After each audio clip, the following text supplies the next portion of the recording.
Well, good afternoon, everybody. Thanks for joining us once again.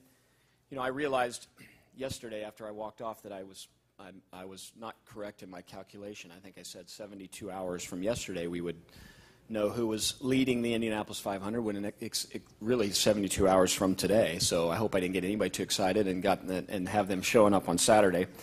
Most of you probably saw about an hour and 15 minutes ago or so, the Vice President of the United States, former governor of the state of Indiana, announced that he and his wife would be attending the Indianapolis 500 this year.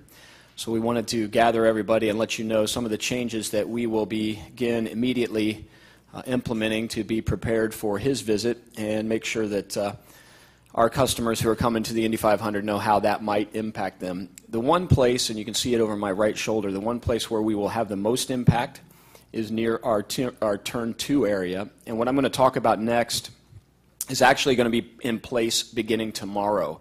So Carb Day, we were going to operate for Carb Day like we plan on operating for the Indianapolis 500 Day. We want to do that to make sure that our customers who come both days have a couple of opportunities to see how it operates and to make sure we get as many people informed about this change ahead of time. So we will begin that operation tomorrow. Also gives our staff an opportunity to work through this new flow of traffic. So the easiest way to begin is with the Turn 2 suites that you will see right at the exit of Turn 2. Just south of those suites is what we call Gate 4.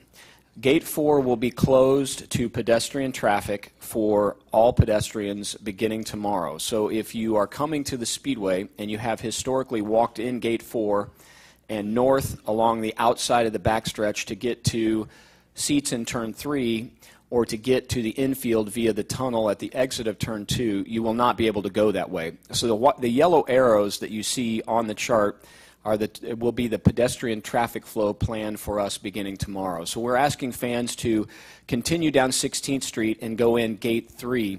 So if you see that arrow that's coming in just off of 16th Street, and I don't know if Wes or Alex, can somebody come up here and just point to this just so that people know where I'm trying to show folks. So that arrow right there is Gate 3. There is a tunnel right there that actually goes under the racetrack. So if you come in Gate 3, as soon as you get through Gate 3, you'll go down the tunnel and come right back up that tunnel, and you'll make an immediate right on Shaw. And then you walk Shaw all the way down, and that will eventually get you to the Snake Pit if you're staying, or Turn 3 if you're staying in the infield. Or you can make a right. You can see that right up there a little bit further north, which is the tunnel underneath the racetrack. You can take that tunnel and then get back out to the outside of the racetrack and continue your walk down to Turn 3. So that's how pedestrian flow is going to work. We believe this is a pretty good solution, allowing us to move people through. Also, there's another gate there called Gate 12, and I don't know, Wes, if you know where Gate 12 is. So just past.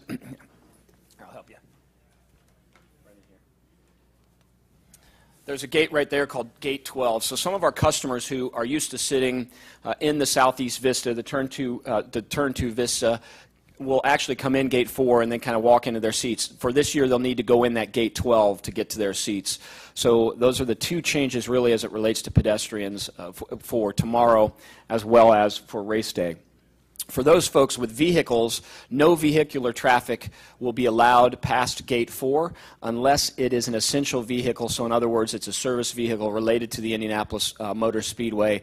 So even if you have a credential to park in the infield, you will not be able to get in Gate 4 with those credentials. However, if you have a golf cart that is appropriately credentialed, you will be able to pass through that area and go under Tunnel 4 to get to the infield. So those will be the changes that most of our fans can expect as it relates to the Vice President's visit here on race day.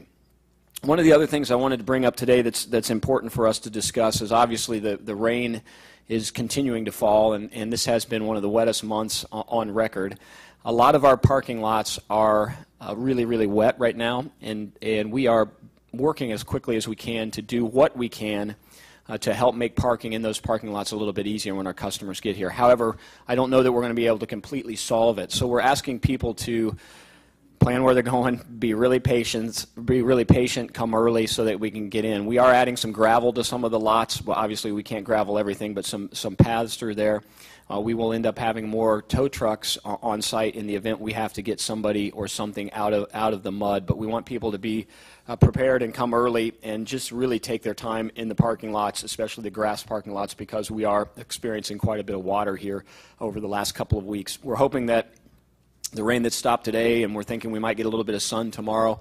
And then we're hoping that old adage that if you don't like the weather in Indiana, just wait a few minutes and it'll change. We're hoping that the forecast for the weekend will continue to change and we'll continue to see some sunlight and some wind to help dry some of those lots out. But again, that's one of the things that our customers, we want to make sure they're aware of, that once they get here, they have a place to park, that some of the parking lots are going to be a little bit slow going. Just be patient and be prepared as you go through those areas. So I'm happy at this point really to take any questions related to the announcement today and how we're going to operate. But the biggest thing to remember is that we will be not allowing pedestrian traffic through Gate 4 over by Turn 2 for pedestrians beginning with Carb Day and continuing through Race Day Sunday. Wolfgang. Yeah, I have a question.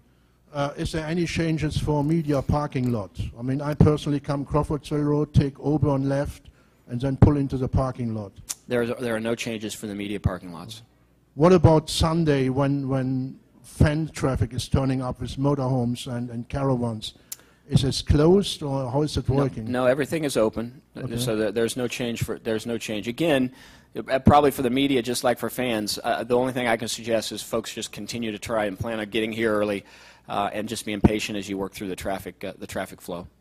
Yeah, Raphael. Doug, once the Vice President is on the grounds, will there be any changes to how fans get around wherever he may be? You know, the only change right now, and I hope the only change as we go forward, is the one that I've just discussed, and that change will be that there's no pedestrian traffic through Gate 4.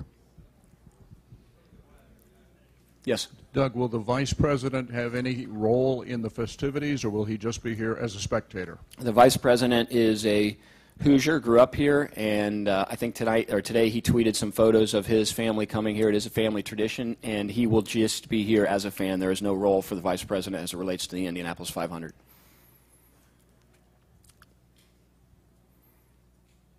Anybody else? Rich, do you have anything? Great. We will continue to keep you all posted, especially with respect to weather, but once again, just trying to remind folks, just come early, be patient, and we'll continue to keep everybody updated as we look at weather over the next few days. Yes, sir. Wolfgang's got one more. You can just tell me, I can repeat it. Do you have, or does the Indianapolis Motor Speedway have something like an emergency plan and a plan in case the rain will carry on? So Wolfgang asked about an emergency plan in case the race were to carry on. At this point, because weather could come in so many different ways and at so many different times, there are so many different scenarios that we would put in place that and we have several of those, but at this point we're not prepared really to talk about them because we don't want people to get confused in the event that it's a different kind of plan. So absolutely we're prepared for that. We've had several conversations internally and with the folks at IndyCar, and it just really depends on what happens with the weather on Sunday. I think we're still really hopeful that we'll be able to get the race in on Sunday, and hopefully it starts on time. But if we have to make an adjustment, we'll be sure to let everybody know as we see the conditions at that time.